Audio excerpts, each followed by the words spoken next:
"You're not man enough for me anymore," my wife said at dinner, and those 7 words hit me like a sledgehammer to the chest. Not because they were unexpected, I'd been watching our marriage disintegrate for months, but because she delivered them with such casual cruelty while sitting across from me in our favorite steakhouse.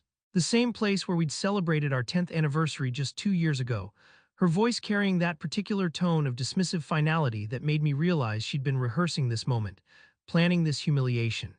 Probably discussing it with him during their secret meetings I'd been documenting for weeks. Before we continue, please subscribe to the channel and write in the comments what time it is where you are now.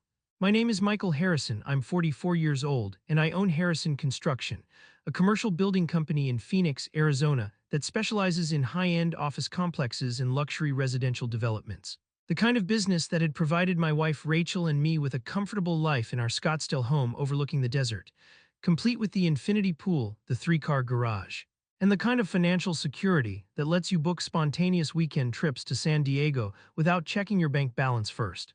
But apparently none of that success was enough to keep my wife interested in the man who'd built it all from nothing. Rachel, 41, worked as a senior marketing director for a tech startup downtown, brilliant at creating campaigns that turned unknown apps into viral sensations, ambitious in ways I'd always supported and admired. The kind of woman who could dominate a boardroom presentation and then come home to help our 13-year-old son Tyler with his algebra homework. And for 16 years of marriage, I'd believed we were the couple who'd figured out how to balance demanding careers with genuine partnership, who still held hands during our evening walks around the neighborhood and sent each other funny memes during boring client meetings. Our life had what I thought was an unshakable foundation. Morning coffee together on the patio before Tyler woke up, family dinners at least 4 nights a week despite our crazy schedules, weekend adventures exploring Arizona's national parks or trying new restaurants in Old Town Scottsdale, annual trips to Hawaii where we'd rediscover each other away from work pressures, and a social circle of successful couples who'd known us since our early 30s, back when we were still hustling to establish ourselves in our respective industries. I'd trusted Rachel completely, the kind of bone-deep trust that comes from watching someone navigate life's challenges with integrity, from seeing how she treated our son, our friends, the subcontractors who worked on our house renovations, and I'd never had reason to question that trust until subtle changes started creeping in like cracks in a foundation. So gradual I almost didn't notice them until they accumulated into a pattern that made my stomach tighten with unspoken dread every time she walked through our front door.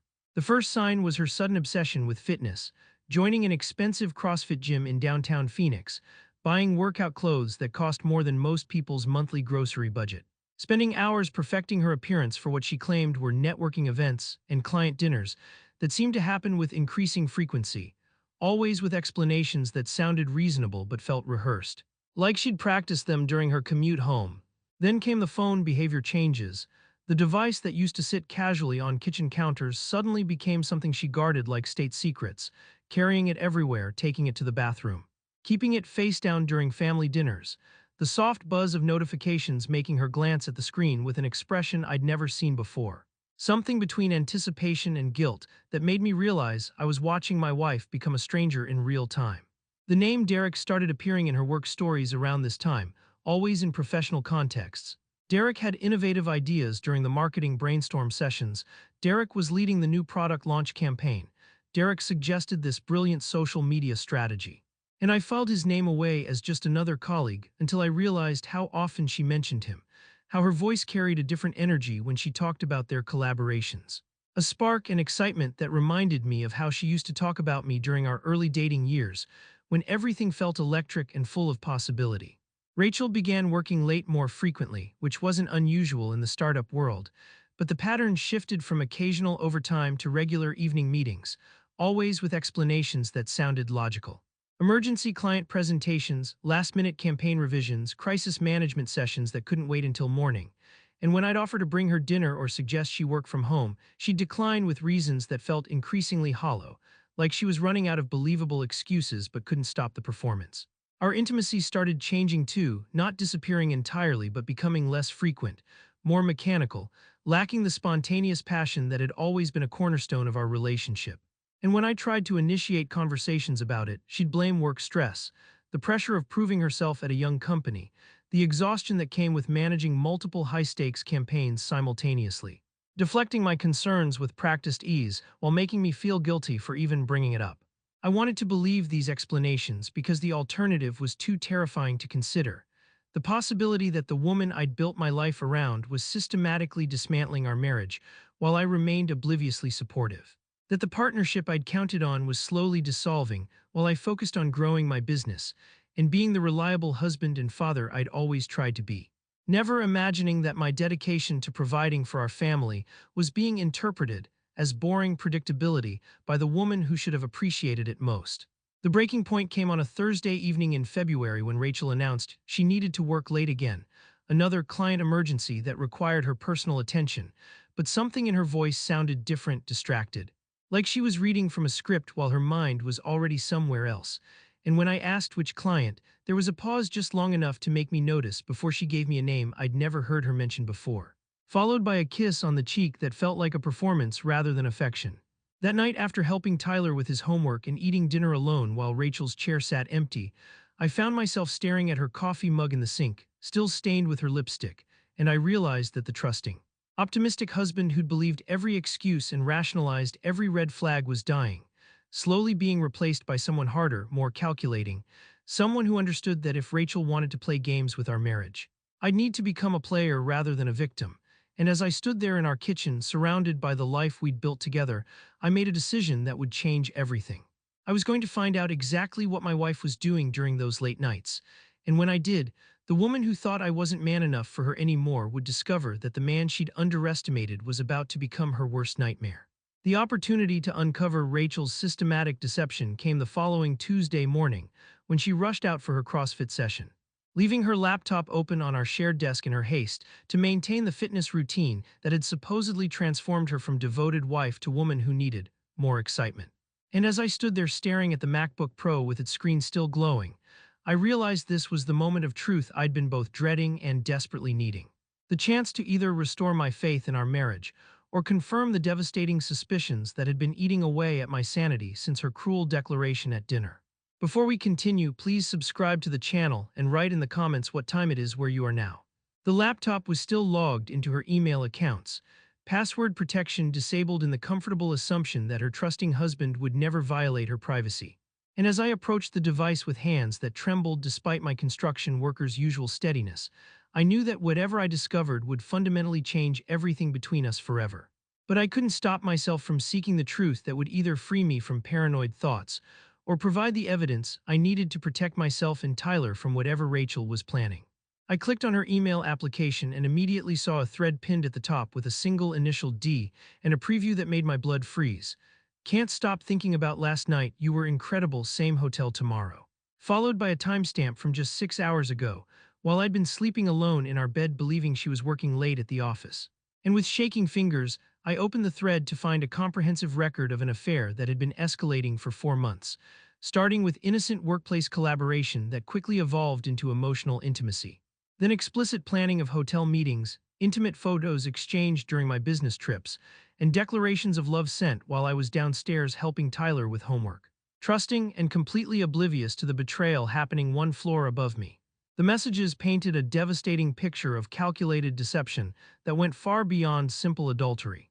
Rachel describing me as financially useful but emotionally dead, telling Derek how she'd been unhappy for years but stayed because of Tyler and the lifestyle I provided, how meeting him had awakened desires she'd forgotten existed, how she was planning to ask for a divorce after Tyler graduated high school so our son wouldn't be traumatized during his crucial teenage years. Her words clinical and calculating in ways that made me feel like I was reading about a stranger's life rather than my own marriage. Derek's responses were equally crushing, calling me the suburban obstacle and joking about how easy it was to deceive construction guys who were too busy building other people's dreams to notice their own wives slipping away, suggesting they needed to be more careful because I was asking more questions lately, Rachel assuring him that I was too predictable and naive to ever actually investigate, that she could manage me indefinitely while they explored their real connection, without interference from her boring, reliable husband. The most devastating discovery was a detailed exit strategy they'd been developing together, complete with recommendations from Derek's divorce attorney about how to maximize Rachel's settlement, discussions about which business assets she could claim, and calculations showing how much she'd receive if she could prove I was an absent father due to my work commitments. Their planning so thorough and mercenary that I realized I wasn't dealing with a wife having an emotional affair, but with a woman who'd been systematically preparing to destroy me financially while maintaining the pretense of loving partnership. I found hotel receipts forwarded to her personal email, charges to credit cards I didn't monitor, restaurant bills for expensive dinners during times when she claimed to be working late alone. Over $12,000 in joint account expenditures that had funded her affair, while I unknowingly paid for my own betrayal. The financial trail so comprehensive and damaging that I had to step away from the laptop and splash cold water on my face to prevent myself from vomiting as the scope of her deception became clear. The photos were the worst violation, intimate images Rachel had sent during work hours, pictures taken in our master bedroom while I was at construction sites. Her wearing the red lingerie I'd bought for our anniversary but had never seen her wear, the background clearly showing our home, our bed, our life being used as a stage for her infidelity. Each image timestamped during days when she'd kissed me goodbye and told me she loved me before heading off to her secret relationship with Derek. My construction background kicked in automatically, the same methodical approach I used for complex building projects, and I began systematically documenting everything. Screenshots of every incriminating email, photos of hotel reservations, call logs showing late-night conversations while I slept beside her, forwarding key evidence to a secure email account she'd never suspect, building an unassailable case with the precision I'd use for any critical project that required perfect structural integrity. Within 2 hours, I had contacted Amanda Richardson, a private investigator whose office occupied a discreet suite in downtown Phoenix, and Patricia Morgan, a divorce attorney whose reputation for handling high-asset cases with surgical precision had made her the go-to choice for Arizona's business elite when marriages imploded. Both women listening to my story with professional detachment while I laid out the evidence methodically, watching their expressions shift from routine consultation to recognition that this case involved systematic marital fraud conducted with premeditated planning and community property assets.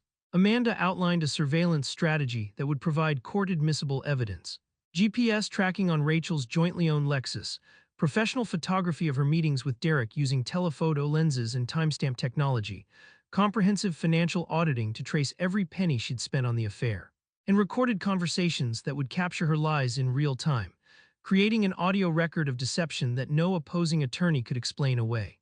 While Patricia explained how Arizona's community property laws would work in my favor, given the documented evidence of Rachel's systematic deception and misuse of marital assets.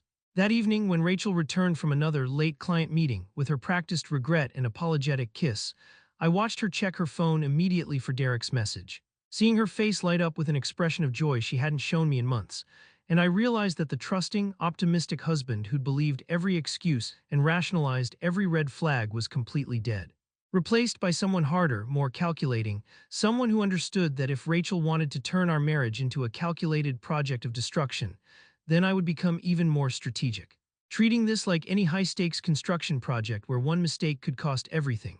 And as I sat across from her at dinner, watching her perform the role of devoted wife while planning my financial ruin, I knew that the woman who thought I wasn't man enough for her anymore was about to discover that the predictable, boring husband she'd underestimated had spent the day becoming her worst nightmare, someone who documented everything, planned every move, and was about to execute justice with the cold precision of a controlled demolition that would leave her standing in the rubble of her own making. The first strategic decision I made that evening, sitting alone in my home office while Rachel performed her nightly routine of checking her phone and smiling at Derek's messages upstairs, was that I wouldn't confront her emotionally, wouldn't explode or demand explanations or ask the desperate questions that betrayed husbands typically ask when their worlds collapse. Instead, if she wanted to turn our marriage into a calculated project of destruction, then I would treat this like any complex construction job. Assess the foundation, identify structural weaknesses, and execute a controlled demolition so precise that by the time she realized what was happening, her options would be limited to watching everything she'd built with Derek crumble around her while I protected everything that actually mattered. Before we continue, please subscribe to the channel and write in the comments what time it is where you are now. My construction experience had taught me that emotional decisions create catastrophic structural failures, and I couldn't afford any weakness in what was about to become the most important project of my life. So the following morning, after dropping Tyler at school and maintaining my facade of normalcy, I drove downtown to meet with Patricia Morgan, whose law office occupied the 20th floor of a glass tower overlooking downtown Phoenix. all steel and concrete designed to intimidate opposing counsel, while reassuring clients that their attorney possessed both the resources and ruthlessness necessary to win battles that could reshape the rest of their lives. Patricia emerged from her inner office precisely on time, mid-50s, silver hair pulled back in a power bun, charcoal suit that projected competence and authority, and when she gestured me toward the conference room with floor-to-ceiling windows overlooking the desert landscape, I knew I'd found the right advocate for what was about to unfold. Someone who understood that successful men didn't just build businesses, they protected them from people who'd use marriage as a weapon to steal what they'd never earned through their own dedication and sacrifice. "Show me everything," she said, activating a digital recorder with practiced efficiency, and I laid out the evidence methodically. Rachel's changed behavior, the laptop discovery, Derek's messages, the hotel receipts, the exit strategy they'd been developing together. Watching Patricia's expression remained professionally neutral even as she made notes that would eventually become the blueprint for Rachel's complete legal and financial destruction. Her pen moving across yellow legal pads with the precision of an architect drawing plans that would fundamentally reshape someone's entire future. When I finished, Patricia leaned back in her leather chair and delivered her assessment with the kind of clarity that made her worth every penny of her substantial retainer. "Mr. Harrison, this isn't just adultery. It's systematic marital fraud conducted with community property assets, premeditated deception designed to maximize her divorce settlement while minimizing yours, and in Arizona. While we're a no-fault state, judges absolutely consider conduct when dividing assets and determining custody arrangements, especially when there's documented evidence of financial misconduct and deliberate parental alienation planning that puts the child's welfare at risk." She outlined the strategy with military precision. First, hire Amanda Richardson to gather court-admissible evidence that Rachel couldn't deny or dismiss. Second, quietly restructure Harrison Construction's corporate ownership to protect my business from any predatory claims she might make during divorce proceedings. Third, maintain absolute normalcy at home so she wouldn't become suspicious and destroy evidence or accelerate her timeline with Derek. And fourth, document every financial expenditure related to her affair to establish a pattern of marital asset misuse that would impact the final settlement in ways she'd never anticipated when she started planning my destruction with her lover's assistance. Within 48 hours, I was sitting across from Amanda Richardson in her discreet office near Central Phoenix. A former police detective whose transition to private investigation had been motivated by her frustration with criminals who escaped justice due to legal technicalities, and whose reputation for thoroughness and discretion made her worth the $400 hourly rate that would soon become a regular expense in my quest for unassailable evidence that would destroy Rachel's carefully constructed web of lies. Amanda listened to my story with the detached professionalism of someone who documented every variation of human betrayal, then laid out a surveillance plan that would have impressed military strategists. GPS tracking device legally installed on Rachel's Lexus since it was registered in both our names. Professional photography of her meetings with Derek using telephoto lenses and timestamp technology that would be admissible in court, comprehensive financial auditing to trace every penny she'd spent on the affair, and most importantly, recorded conversations that would capture her lies and deceptions in real time, creating an audio record that no opposing attorney could explain away or dismiss as misunderstandings between spouses going through a difficult period. The GPS tracker arrived via Amazon 2 days later, a device smaller than a pack of cigarettes that I installed under Rachel's Lexus during her morning CrossFit session. My hands steady despite the surreal nature of what I was doing, transforming myself from trusting husband into detective investigating the woman I'd promised to love and protect. The irony not lost on me that her fitness obsession had provided the perfect cover for my counterintelligence operation against her systematic betrayal of our marriage vows. That evening, when Rachel announced another late meeting with her practiced regret and apologetic kiss, I watched her location on my phone app as she drove not to her office but to the Fairmont downtown, where she spent 4 hours in what Amanda's background check had confirmed was Derek's regular suite. The GPS coordinates providing irrefutable proof that her client emergency was actually another betrayal funded with our joint credit card while I helped Tyler with his geometry homework. Trusting and completely unaware that my wife was using our money to pay for hotel rooms where she mocked my predictability and planned my financial destruction with clinical precision. Over the next 3 weeks, Amanda's team compiled evidence that was devastating in its thoroughness. Photographs of Rachel and Derek entering hotels separately but leaving together, intimate dinners at upscale restaurants across Phoenix and Scottsdale, passionate embraces in parking garages. Weekend trips to Sedona she claimed were work retreats. And most damning, Rachel wearing the diamond tennis bracelet I'd given her for our 15th anniversary during what was clearly an afternoon rendezvous. The symbolism so perfect it felt deliberately calculated to maximize the eventual emotional damage when I discovered the full scope of their affair. The financial forensics revealed the true extent of her systematic deception. Over $18,000 in hotel charges, restaurant bills, gifts for Derek, spa treatments, and romantic getaways, all paid from accounts I'd trusted her to manage responsibly. Money that represented not just theft, but the calculated use of our shared resources to fund her relationship with the man who was helping her plan my financial ruin, making me an unwilling participant in financing my own betrayal while she told Derek how financially useful but emotionally dead I was to their future plans. Meanwhile, Patricia's corporate attorney helped me quietly restructure Harrison Construction's ownership documents, creating governance structures that would make it impossible for any future ex-spouse to claim direct business ownership rather than financial settlement. Changes that appeared to be standard business growth practices, but actually created an impenetrable legal barrier around the company I'd spent 20 years building from nothing, ensuring that Rachel's mercenary calculations about my assets would prove dramatically incorrect when the divorce proceedings began, and she discovered that her lover's legal advice had been completely worthless. The emotional breaking point came during a Saturday morning when Tyler and I were working on a model airplane in the garage, and he asked with the devastating innocence that only teenagers possess, "Dad, are you and Mom getting divorced? She's been acting weird, always on her phone, and my friend Jake said his parents acted the same way before they split up, and I don't want our family to break up like his did because I need both of you." The phrase, "I need both of you," hit me like a physical blow, reminding me that this wasn't just about Rachel's betrayal or my wounded pride.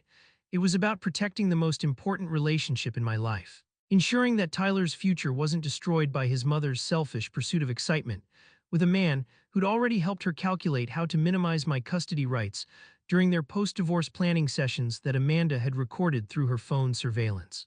I knelt down to Tyler's eye. The perfect stage for Rachel's destruction presented itself at her company's annual Client Appreciation Gala, a black tie affair held in the grand ballroom of the Four Seasons Scottsdale, where Phoenix's tech elite gathered to celebrate another year of innovation and strategic partnerships. And as I adjusted my platinum cufflinks in the hotel's marble-appointed men's room, I realized that the woman who had so casually dismissed me with, "You're not man enough for me anymore," was about to discover that her predictable, boring husband had spent weeks orchestrating the most spectacular professional downfall in Arizona's recent business history. Before we continue, please subscribe to the channel and write in the comments what time it is where you are now. For weeks, I had played the disinterested husband, making excuses about demanding construction schedules, feigning indifference to her corporate events, all while Amanda's team finalized the devastating dossier that now resided on a discreet USB drive in my jacket pocket. And Patricia's legal team prepared divorce papers that would be filed the morning after this evening's revelations transformed Rachel from rising marketing executive to cautionary tale about the consequences of systematic marital betrayal conducted with breathtaking arrogance and calculated cruelty. My attendance was unexpected. Rachel had stopped inviting me months ago, claiming these events were networking opportunities where spouses would be distracting. But when I called her assistant directly and mentioned wanting to surprise my wife at her company's biggest event of the year, the invitation was arranged within hours. Everyone eager to accommodate the successful architect whose Harrison Construction had designed several of their office complexes, my reputation opening doors that Rachel's lies had tried to close. I arrived precisely at 7:30, after cocktails had loosened tongues but before dinner would make departure difficult, wearing a custom-tailored charcoal gray suit that projected quiet confidence and success. Carrying myself with the bearing of a man who held all the cards and was finally ready to play them, my eyes immediately finding Rachel across the crystalline-lit ballroom. Stunning in a midnight blue gown that probably cost more than most people's monthly salary, laughing with a cluster of colleagues while Derek stood at her elbow, his hand resting possessively on her lower back in a gesture I had documented dozens of times through Amanda's telephoto surveillance. The ballroom buzzed with the energy of corporate success. Crystal chandeliers casting prismatic light across polished marble floors, ice sculptures melting slowly beside champagne fountains, the city's business elite circulating in their natural habitat, discussing market trends and expansion plans while their spouses smiled and made appropriate small talk, none of them aware they were about to witness the most spectacular professional and personal downfall in Phoenix's recent memory. a scandal that would dominate industry gossip for months to come.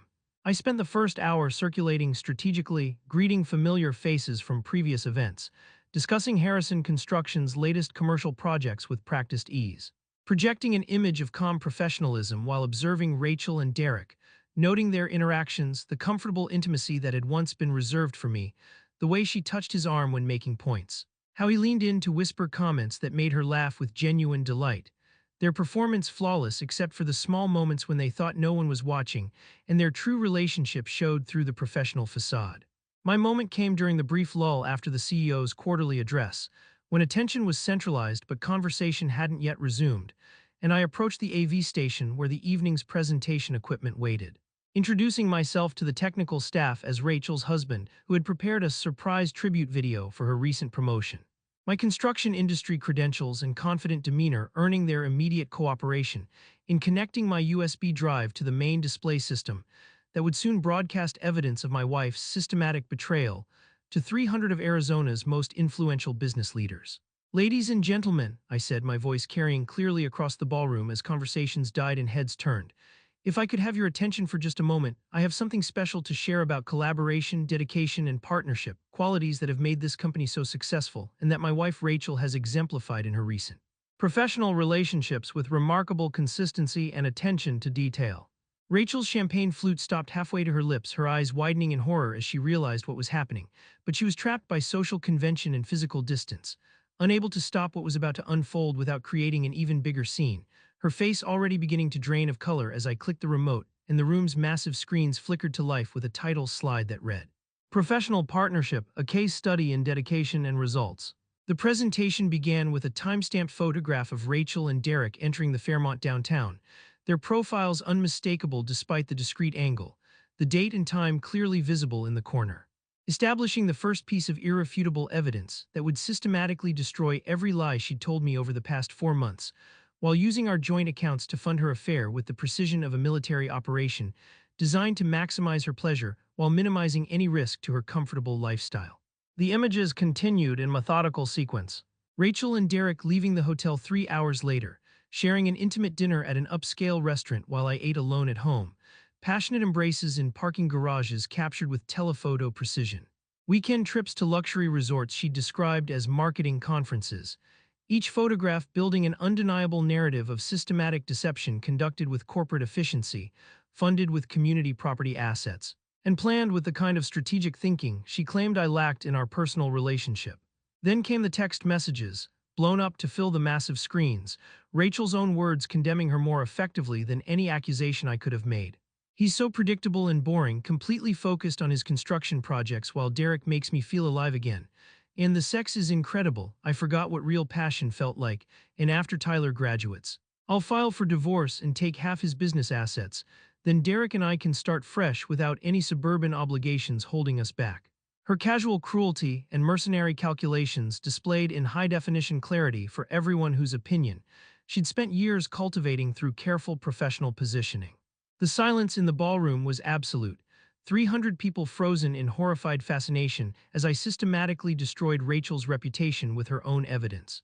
Watching colleagues who'd respected her professional acumen realize they'd been witnessing an elaborate performance, that the woman they'd trusted with million-dollar campaigns had been conducting a months-long affair while using company events and professional relationships as cover for her systematic betrayal of the man who'd supported her career advancement for 16 years without expecting anything in return except basic loyalty and respect.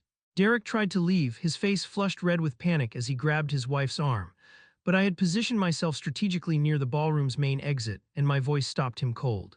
"Derek, please don't leave yet. This next section specifically showcases your collaborative contributions to this partnership."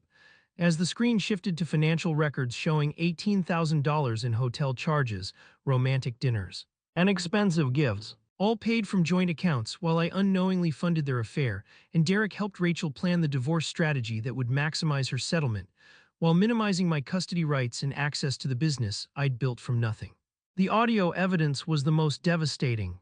Rachel's voice crystal clear through the ballroom sound system, recorded during one of her late strategy calls with Derek, describing in explicit detail what she wanted to do to him in the hotel room I was paying for, followed by her laugh as she mocked my boring predictability, and discussed how easy it was to deceive construction guys who were too focused on building other people's dreams to notice their own wives systematically destroying their marriages with premeditated precision and calculated contempt. Rachel finally broke, a choked sob escaping her lips as she tried to speak, but no words came, just broken sounds that conveyed the magnitude of her shock and humiliation. While Derek stood frozen beside his horrified wife, both of them trapped in the spotlight of their own making, their carefully hidden affair now exposed to everyone whose opinion could impact their professional futures, their social standing, and their ability to continue living in the comfortable bubble of Phoenix's business elite, where reputation and trust were the currencies that determined success or failure. The presentation concluded with a final compilation: security footage from various hotels, restaurant receipts for romantic dinners during claimed work emergencies, and a recording of Rachel describing me as financially useful but emotionally dead, while discussing their post-divorce plans with the casual cruelty of someone who'd already written me out of her life story. The evidence so comprehensive and damaging that no explanation or denial could possibly suffice, leaving her standing in the ruins of her carefully constructed professional image, while 300 witnesses processed the complete destruction of her credibility and character. I clicked off the presentation and looked directly at Rachel, who had collapsed into her chair, her midnight blue gown now seeming to weigh her down like a burial shroud. Her carefully styled hair disheveled as she instinctively tried to hide her face from the hundreds of horrified, judging eyes now fixed solely on her.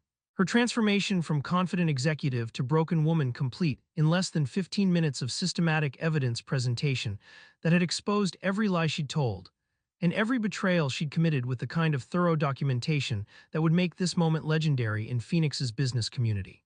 The most remarkable thing about true partnership, I said into the deathly quiet ballroom, my voice calm and professional as I removed the USB drive from the presentation system, is how it reveals character, both the character of those who honor their commitments through difficult times and those who systematically betray them while using shared resources to fund their deception and plan their partner's destruction.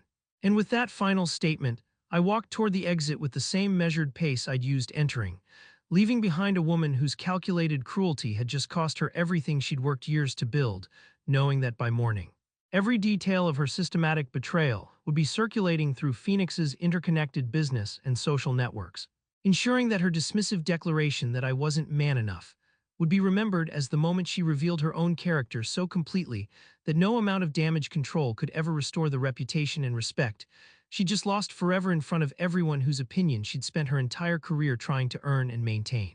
The silence that followed my departure from the Four Seasons wasn't empty. It was pregnant with the systematic consequences I'd spent months preparing.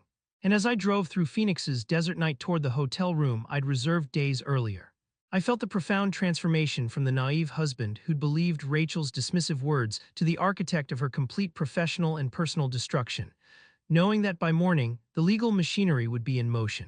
The divorce papers filed, and her carefully constructed life would begin its methodical collapse under the weight of her own documented betrayal and calculated cruelty. Before we continue, please subscribe to the channel and write in the comments what time it is where you are now. I didn't go home that night because home was still contaminated with 16 years of what I now understood had been performance rather than partnership, still heavy with the ghost of trust I'd never be able to resurrect. So instead I checked into the Phoenician, a neutral space where I could process what I'd just accomplished without the emotional weight of our shared bedroom, our family photos, the kitchen table where she'd looked me in the eye and told me I wasn't man enough for her anymore, while secretly planning to take half my business assets and minimize my relationship with Tyler through the divorce strategy she'd developed with Derek's enthusiastic assistance. Patricia's text arrived at 11:45. Emergency orders filed and approved, all joint accounts frozen except basic living expenses, temporary primary custody granted to you. Business assets protected. She cannot touch Harrison Construction or relocate Tyler without court approval. You're secured on all fronts. And I felt the deep satisfaction of a complex construction project completed exactly according to specifications, every contingency planned for, every structural weakness in Rachel's position exploited with the precision I'd learned from decades of turning architectural visions into concrete reality that would stand while her deceptions crumbled like buildings constructed on foundations of sand and lies. The next morning brought Rachel's predictable desperation: 27 missed calls, 19 voicemails that progressed from shocked anger to sobbing pleas to threats of legal action. each message revealing her complete failure to understand that this wasn't an emotional reaction, but a calculated response to months of systematic betrayal, that the predictable, boring husband she dismissed had been replaced by someone who documented everything, planned every move, and executed justice with the cold efficiency of a controlled demolition that left nothing standing except what deserved to survive. When I finally returned home that afternoon, I found her in our kitchen, still wearing the wrinkled remains of her midnight blue gown, surrounded by empty wine bottles and tear-stained tissues, her phone buzzing constantly with calls from former colleagues who'd witnessed her public destruction. And when she looked up at me with red-rimmed eyes and asked, "How could you humiliate me like that in front of everyone I work with?" I simply placed the divorce papers on the granite counter and said, "You humiliated yourself with your choices. I just made sure everyone could see what you'd been hiding, while you used our money to fund your affair and plan my financial destruction with Derek's help." The legal proceedings unfolded with ruthless efficiency because Amanda's evidence was unassailable and Patricia's strategy was flawless, resulting in a settlement that awarded me primary custody of Tyler, our Scottsdale home, Harrison construction intact, and 75% of our marital assets, while Rachel received just enough to start over but nowhere near the comfortable divorce she'd calculated with Derek's assistance. Her attorney advising immediate acceptance rather than prolonged litigation that would only increase her public humiliation and legal costs, while generating more evidence of her systematic deception and financial misconduct. Rachel's termination from the tech startup was announced via company-wide email within 48 hours, citing violations of professional conduct, misuse of corporate resources, and behavior incompatible with company values. While Derek received identical treatment plus a lawsuit from his wife that would eventually cost him his house, his savings, and his relationship with his own children.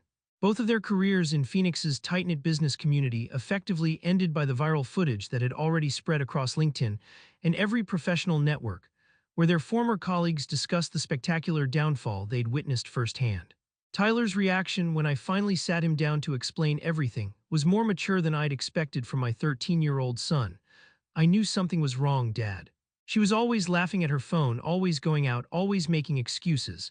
I heard her call Derek her work husband once and it made me feel sick. "Are you guys getting divorced?" And when I confirmed that yes, we were, but that he would stay with me in our house, keep going to his same school, maintain his same life while seeing his mother on a structured schedule, his relief was visible, his shoulders relaxing as he said, "Good. I was worried you might leave too, and I can't lose both parents even if one of them already kind of left us months ago." The social consequences were devastating, as Rachel became an instant pariah among the very people whose approval she desperately sought, dinner invitations evaporating, friendships dissolving. The exclusive circles she'd worked so hard to penetrate now actively avoiding her, unable to overlook the public humiliation and sheer audacity of her betrayal. Leaving her isolated in a city where professional reputation and social standing were interconnected currencies that determined access to opportunities, relationships, and the kind of life she'd taken for granted while systematically destroying mine. 8 months later, Harrison Construction had expanded into luxury residential developments. My reputation for integrity and strategic thinking attracting clients who valued working with someone whose personal character matched their professional standards, and I realized that Rachel's betrayal, devastating as it had been, had ultimately freed me from a relationship that had become performance rather than partnership, allowing me to focus on building something genuine with people who actually valued loyalty, honesty, and the kind of steady reliability she dismissed as boring predictability. The most unexpected development came when I met Dr. Elena Rodriguez, a structural engineer whose innovative work on earthquake-resistant commercial buildings had caught my attention during a professional conference, leading to collaborations that evolved into friendship. Then romance built on shared values and genuine compatibility, rather than the desperate passion that had driven Rachel to destroy everything stable and meaningful in pursuit of excitement that lasted exactly as long as it remained forbidden and secret. And when Alina met Tyler, their easy rapport and mutual respect convinced me that some people enter your life not to complete you, but to help you become who you were meant to be after you've learned to value substance over surface. 18 months after the divorce, Rachel called asking to meet for coffee, and I found her at a downtown cafe looking older, worn down by consequences, her designer wardrobe replaced by discount clothes that suggested her new financial reality, and she apologized with what seemed like genuine remorse, acknowledging that her pursuit of excitement had cost her everything that actually mattered. Her family, her career, her reputation, and most importantly, Tyler's daily presence, admitting that the passionate affair she'd sacrificed everything for had ended within 6 weeks of the gala, Derek proving just as selfish and unreliable when their relationship was no longer forbidden and thrilling, but simply another mundane reality requiring actual commitment and sacrifice. I know you'll never forgive me, Michael, she said, hands trembling as she stirred her coffee, but I need you to know that I understand now what I threw away, not just the marriage, but the partnership, the life we'd built. The man who worked 18-hour days to give me everything I thought I wanted while I complained that he wasn't exciting enough. And I listened without interrupting, recognizing that her words were meant more for her own healing than my forgiveness. And when she finished, I told her the truth. That I didn't hate her anymore, that anger had been replaced by indifference, that she was simply someone I'd once loved who'd chosen to become a stranger through systematic deception and calculated cruelty that had taught me the difference between love and performance, between partnership and exploitation. 3 years after that devastating evening, when she'd told me I wasn't man enough for her anymore, I stood in my expanded home office watching Tyler help Elena plan a sustainable garden for our backyard. A space that would bloom for decades if properly tended, and I realized that Rachel's